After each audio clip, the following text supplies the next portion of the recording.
J'identifie mes limites et je les respecte. Bienvenue dans la série des arcanes mineurs pour plonger dans les profondeurs de chaque carte grâce à l'astrologie. Voici l'épisode consacré au 9 de coupe. En numérologie, le 9 nous parle de la fin d'un cycle et le début d'un nouveau. Il est rattaché parfois au monde matériel et il va vraiment apporter une création d'une nouvelle dimension. Le 9 est vraiment dans une énergie de curiosité, de générosité, de charisme. Il a un esprit aventurier et de spontanéité qui peut mener parfois vers l'orgueil. Le 9 de coupe, de manière générale, parle du fait de prendre du temps pour soi, de mettre ses propres limites et de se permettre de prendre du temps seul. Avec le 9 de coupe, on vient se retrouver avec soi-même pour ne pas se laisser atteindre par les énergies d'autrui. On va se permettre de rester seul parce que la solitude permet de se reconnecter à soi, à son cœur, à ses ressentis et pas à ceux des autres. On vient apprendre avec le 9 de coupe à mettre ses limites pour se protéger. On va venir les nommer, les respecter soi-même et les faire respecter par autrui. On vient se protéger contre les énergies environnantes qui ont tendance à nous envahir parce qu'on les capte toutes. On vient protéger son enfant intérieur, protéger son esprit d'enfant. Ça peut être des rêves, des espoirs, des envies, des folies, des jeux, de la légèreté qu'on vient venir garder en soi pour vraiment protéger ça du monde extérieur, de la vie stressante du quotidien. On ne va pas venir laisser les gens ou les situations casser ses rêves d'enfant ou son esprit innocent et brut. Avec le 9 de coupe, on vient s'assurer de ne pas se reposer sur ses acquis. On ne vient pas se fermer à tout le monde, à toutes les opportunités, à tout ce qui est autour de soi. On vient vraiment s'ouvrir à la magie de la vie pour accueillir la joie, voir la beauté dans les petites choses, comme un enfant. En astrologie, on vient venir s'assurer de prendre du temps pour soi selon les besoins de chaque signe. Le Cancer, lui, aura besoin de se poser chez lui avec un livre ou simplement papoter avec des personnes chères à son cœur. Ça peut être vraiment du soin de soi par l'automassage ou le fait de décorer son intérieur pour créer un cocon dans lequel il se sent bien et confortable. Pour prendre du temps pour lui, le Scorpion pourra par exemple venir tirer les cartes pour lire dans son inconscient. Il va peut-être écouter de la musique qui lui fait du bien, ou écrire, ou chanter, ou méditer. Ça peut être aussi du travail introspectif pour aller voir un psychologue ou un thérapeute pour vraiment aller dans ce moment d'introspection qui va lui permettre de prendre du temps pour lui. L'énergie du Poisson, quant à lui, vient vraiment se poser devant un film. Ça peut être un film romantique pour se connecter à ses rêves, à son imaginaire. Ça peut être en dessinant ou en écrivant. Il peut aussi venir prendre un bain ou aller nager pour vraiment se reconnecter à lui. Si on regarde les différentes représentations du 9 de coupe, on peut regarder par exemple le tarot de Marseille, ici, qui va nous parler de la satisfaction émotionnelle, du contentement et le fait de lâcher prise et d'être fier de soi. On voit que les feuilles, elles ont l'air un tout petit peu fanées, comme affaissées, comme si elles étaient suffisamment développées pour que maintenant elles puissent se reposer. Elles n'ont pas besoin de donner toute leur énergie pour grandir parce qu'elles sont déjà à leur maximum. Elles peuvent donc se reposer un moment et profiter de l'instant. Avec le tarot Morgan Greer, ici on voit qu'il y a 9 coupes alignées derrière le personnage principal. Lui, il regarde d'un air satisfait, content et fier devant lui, droit dans les yeux avec nous. Il a les joues un peu rosées, comme s'il avait trop bu ou comme s'il avait trop chaud. Ça montre qu'il est vraiment en bonne santé. Il a à boire, il a de la chaleur chez lui, il se sent bien, il est confortable avec son environnement, avec ses émotions, avec tout ce qui est en train de se passer en ce moment pour lui. Dans le tarot des rêves de Gaïa ici, on vient vraiment nous apprendre à ouvrir notre cœur. On voit vraiment cette lumière qui surgit comme si, à partir de la douleur émotionnelle du passé, on peut vraiment en retirer une force et une luminosité. c'est vraiment un processus pour devenir plus léger. C'est de laisser aller les expériences du passé qui vont venir illuminer le présent. Avec cette énergie-là, on vient aussi apprendre à se libérer des cycles, de nos tendances, de nos patterns.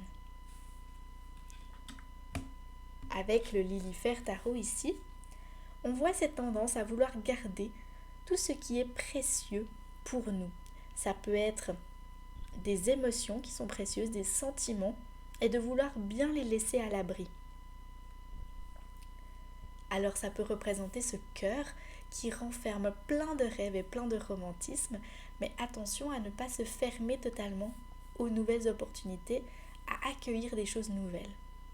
Donc oui, c'est important de protéger nos rêves, de protéger ce qui compte pour nous vraiment, mais attention aux excès de romantisme, aux excès de stagnation d'énergie. En astrologie, le Lilifère Tarot et le Fortuna Tarot nous parlent de l'énergie ici de Jupiter et des poissons.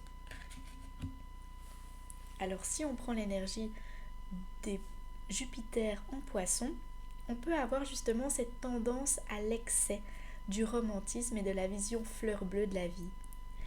Alors c'est vraiment génial et c'est vraiment un don et une richesse de pouvoir voir la vie comme un conte de fées, mais le risque c'est d'être complètement déconnecté de la réalité et de voir la magie partout en se sentant connecté à la spiritualité. C'est une force, mais de ne pas vivre dans le moment présent, dans ce corps, dans cette réalité trois-dimensionnelle, c'est aussi perdre le sens de cette incarnation sur Terre. Si on regarde l'énergie du Vision Quest ici, il nous parle de la joie. La joie, c'est de se sentir en paix et heureux dans l'instant présent.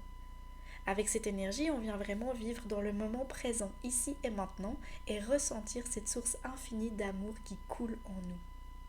Par le divin, par la spiritualité, par l'énergie inconditionnelle d'amour.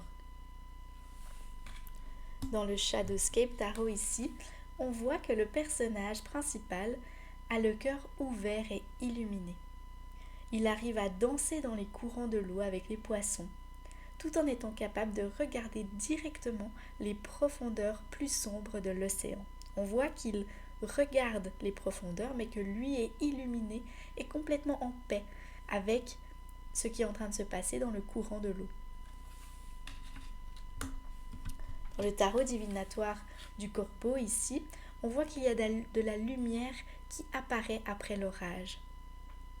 Ça nous rappelle de trouver le chemin de la liberté émotionnelle et spirituelle pour s'envoler au-delà de ce qu'on imagine. Si on reprend le Fortuna Tarot ici, on voit que certaines coupes qui sont au bord du rangement semblent protéger les coupes plus lumineuses qui sont au centre. C'est comme s'il y avait des coupes qui sont là pour protéger la richesse à l'intérieur. Et il y a vraiment cette coupe au centre qui est l'émotion, le sentiment, le souvenir le plus lumineux et rayonnant que les autres émotions viennent protéger et entourer. Dans le tarot alchimique ici, on vient voir vraiment cette volonté de vouloir protéger ces richesses intérieures. Les coupes sont des émotions, des souvenirs, des sentiments qui sont précieux et qu'on veut garder bien à l'abri sous terre. Alors le chamois ici, il est fier qu'il a accompli tout ce dont il a vécu dans cette vie, mais il ne désire pas montrer au monde ses secrets. Il a des désirs cachés, des rêves inavouables, des sentiments bien en sécurité au fond de lui. Avec le Rider-Waite-Smith ici, on voit que le personnage garde sa collection de coupes derrière lui pour que personne ne puisse y accéder. On voit qu'il croise les bras pour montrer vraiment qu'il y a une limite à ne pas franchir, que là, on ne peut pas aller au-delà de ce que lui a décidé. Si on regarde le tarot de la nouvelle vision, on voit qu'il y a des enfants qui sont en train de jouer. Et on voit que c'est ça qu'il est en train de protéger. En fait, derrière ces coupes, derrière cette protection, il y a des enfants qui s'amusent. Donc c'est ça qu'il essaie de protéger, c'est son enfant intérieur ou ses multiples enfants intérieurs. C'est son cœur tendre et délicat qui aime apprécier la vie comme un enfant. Il aime simplement s'amuser sur cette terre et apprécier les choses simples. Mais c'est pas quelque chose qu'il veut montrer aux yeux du monde, c'est quelque chose qu'il veut rester caché, qu'il garde pour lui et qu'il apprécie simplement dans le moment. Et quand on regarde le After Tarot, on voit que là, il apprécie les bonnes choses de la vie, un bon plat chaud qui vient de lui être servi et il est ravi. C'est ce genre de choses qui réveille son enfant intérieur et qui le rend heureux. Comme si maintenant, il avait accès, il laissait cet enfant intérieur qu'il protégeait tant se libérer et apprécier le moment présent. Et dans le tarot du bon karma ici, on voit une personne qui est couchée sur son nuage en train de rêver de 1001 possibilités qu'offre la vie. Elle ose rêver grand, de multiples choses. Elle se sent bien dans le moment présent et est en train de rêver complètement. Alors ce dont elle rêve, ça peut être des lettres d'amour, ici, ça peut être de la chance, ça peut être un mariage aussi, ici, de la chance ici aussi avec le fer à cheval, ça peut être de l'amour, de l'argent, un coup de foudre, un rêve imaginaire, un désir d'être célèbre. Il y a vraiment plein d'opportunités, plein de rêves qui vivent en elle. Avec le 9 de coupe, on peut donc se demander comment est-ce que je prends soin de moi. Merci d'avoir regardé cette vidéo, n'hésitez pas à aller voir la description pour avoir les références des tarots utilisés, ainsi que ma bibliographie. À bientôt!